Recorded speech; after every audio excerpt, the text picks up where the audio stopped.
ஆளுநர் உரை அன்னைக்கு இந்த தமிழ்தாய் வாழ்த்துக்கு அப்புறம் தேசிய கீதம் பாடினது தப்பு, தேசிய கீதம் 2 முறை பாடினது தப்பு,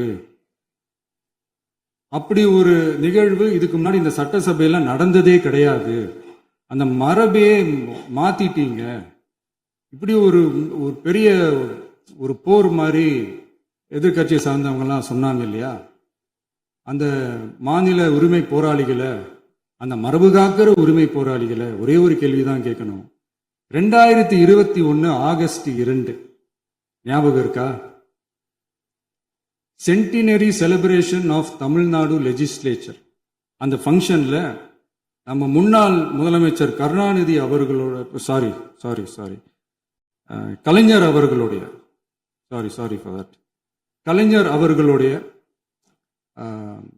புகைப்படத்தை மாண்புமிகு குடியரசுத் தலைவர் திறந்து வைக்கிற ஒரு ஃபங்க்ஷன்.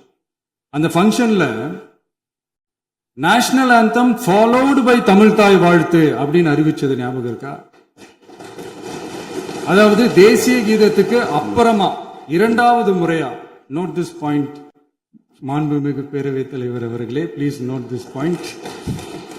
தேசிய கீதத்துக்கு அப்புறம் 2வது முறையாக தமிழ்தாய் வாழ்த்து பாடப்படும் அப்படின்னு சொன்னது ஞாபகம் இருக்கா? அதுவும் முத்தமிழ் அறிஞர் அப்படின்னு சொல்ற நம்ம கலைஞர் அவர்களுடைய அந்த புகைப்படம் வெளியிட்டு விழாவில் அவர் இருந்த இதே சபையில தமிழ 2வது இடத்துக்கு தள்ளினது யாருன்னு ஞாபகம் இருக்கா? அது மட்டும் இல்ல, அந்த தேசிய கீதத்தை நாட்டுப்பண் நேஷனல் ஆந்தம்னு சொல்லி அதே ஃபங்க்ஷன்ல கடைசியா ஃபங்க்ஷன் முடியும் போது செகண்ட் டைம் தேசிய கீதம் பாடினதும் ஞாபகம் இருக்கா? இதே அவையில் தான், அது அவை குறிப்பிலும் இருக்கிறது, இதே அவையில் தான் நடைபெற்றது. இந்த தக்க நேரத்தில் இந்த ஆதாரங்களை அளித்த மாண்பு முதல்வர் அவர்களுக்கு நன்றியை தெரிவித்துக் கொள்கிறேன். டவுட் இருந்தா இந்த புக்கை பார்த்து தெரிஞ்சுக்கலாம்.